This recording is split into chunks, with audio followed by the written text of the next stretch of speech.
ولكن كذبوا فأخذناهم بما كانوا يكسبون. صدق الله العظيم. Hadratil muhtaramin wal mukarramin, kaum muslimin dan muslimat, shaimin, shaimat, hadirin hadirat sidang salat Isya dan tarawih Masjid As-Salam yang dimuliakan Allah Subhanahu wa taala. Tiada kalimat yang patut kita lantunkan melainkan untayan kalimat tasyakur kita kepada Allah yang tiada pernah lepas dari lisan kita, yang tiada pernah terhenti dalam detak jantung kita dan desak nafas kita.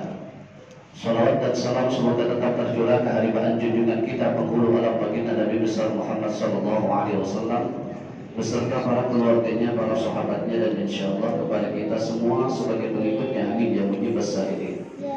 Bapak, Ibu, hadirin hadirat yang dimuliakan Allah Subhanahu wa taala, tidak lama saya berdiri. Kalau lama-lama besok juga dari jadwal yang repot urusannya. Ya, jadi sebentar aja. Apalagi kalau masalah ibu-ibu, kalau udah ceramah imam lama 23 rakaat lagi, ya udah paling kagak betah aja udah urusannya. Sebentar aja Bu ya, Bu sebentar ya. Baik. Nabi Allah Musa alaihi salatu wassalam pernah dia berdoa dalam sebuah munajat spiritualnya. Dalam doanya Nabi Allah Musa mengucapkan begini, Allahumma ja'alni min ummati Sayyidina Muhammad. Ya Allah, jadikanlah saya sebagai umat Nabi Muhammad. Ini lucu. Nabi pengen jadi umat Nabi Muhammad. Dari kalimat ini paham bahwa Nabi Allah Musa itu memiliki rasa iri, tapi iri yang boleh, yang begini mah. Iri kepada Nabi Muhammad, umat Nabi Muhammad. Kenapa?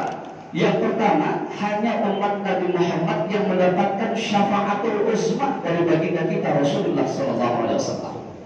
Nabi-nabi yang lain tidak bisa memberikan syafaatul uzma, sementara Nabi Muhammad bisa memberikan syafaatul uzma. Yang kedua, yang saat ini sedang berlangsung, umat Nabi Muhammad ketika menjalankan perintah puasa di bulan suci Ramadan, di kalangan umat nabi-nabi yang lain tidak ada puasa Ramadan. Lalu apalagi yang lebih istimewa lagi di bulan suci Ramadan itu adalah ketika umat Nabi Muhammad menjalankan ibadah yang wajib itu dibalas oleh Allah 70 kali lipat. Sementara ketika di dalam melaksanakan yang sunnah dibalas pahala yang wajib. Sampai-sampai seperti inilah Nabi Allah Musa alaihi itu merasa iri kepada umat Nabi Muhammad sallallahu alaihi wasallam. Itu Nabi Allah Musa alaihi wasallam yang pangkatnya Nabi. Nah, kalau kita udah jadi umat Nabi Muhammad masih malas-malasan juga ibadah. Ada keistimewaan yang kita sudah tahu sebenarnya, yang kita sudah mahfum sebenarnya, tapi kita tidak pernah engah, tidak pernah peduli dengan itu semua. Baru di rumah dari 11-23 rakaat udah males. Udah males. Kalau mau sholat ke asalan dilihat dulu jadwalnya, kira-kira sholat jadwalnya imamnya siapa nih? Kalau imam yang lama nih, udah ada. Ini urusan ini gak jadi deh, ya, gak jadi ke asalan, dia di rumah aja dah. Ya ditarik lakinya, bang, udah bang, imam bang, biar cepet bang. Saya pengen yang patas kalian dulu sebenarnya. Ya.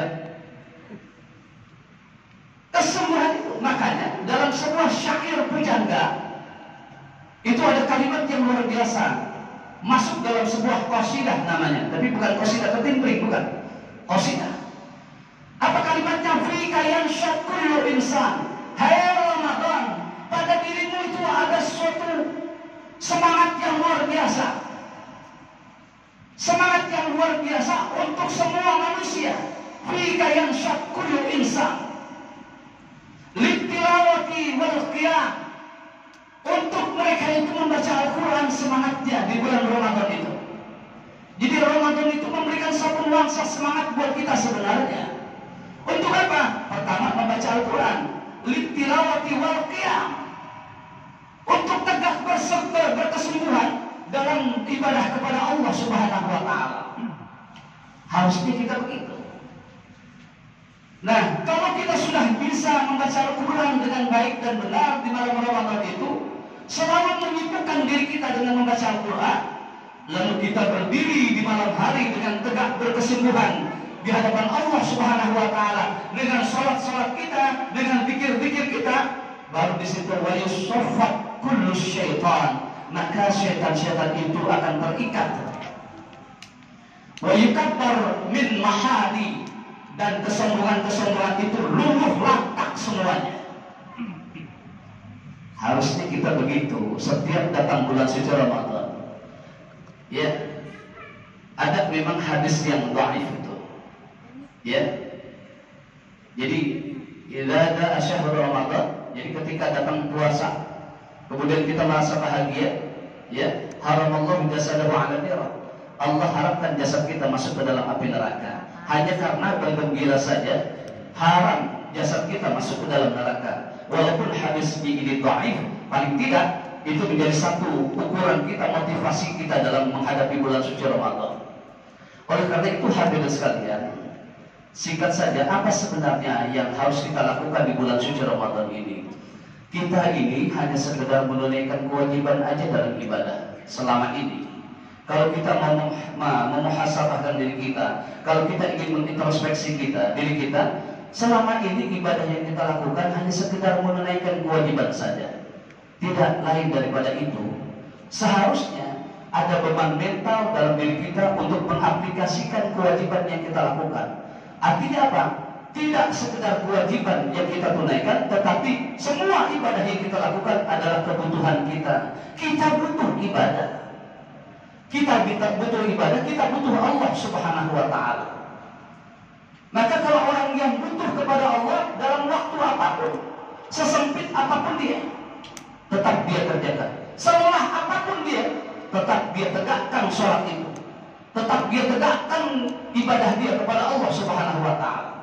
Sampai-sampai orang yang dalam keadaan dalam keadaan miskin, dalam keadaan tidak memiliki materi, dia menyempatkan diri tetap untuk bersedekah di bulan suci Ramadan. Kenapa? As-shadaqatu dafi'atun lil bala. Dia yakin bahwa sedekah itu dapat menolak bala, bukan cuma sekedar ditambah oleh Allah dengan kalimat bal yazdad, bal yazdad, bal yazdad. Bukan itu. Yang utamanya adalah Allah menolak bala dari kita. Hadirin sekalian. Nah, kalau kita sudah butuh kepada Allah, coba flashback ke belakang. Sejarahnya Rabiatul Adawiyah, seorang wanita sufi. Rabiatul Adawiyah dalam munajat spiritualnya, berdoanya nggak banyak,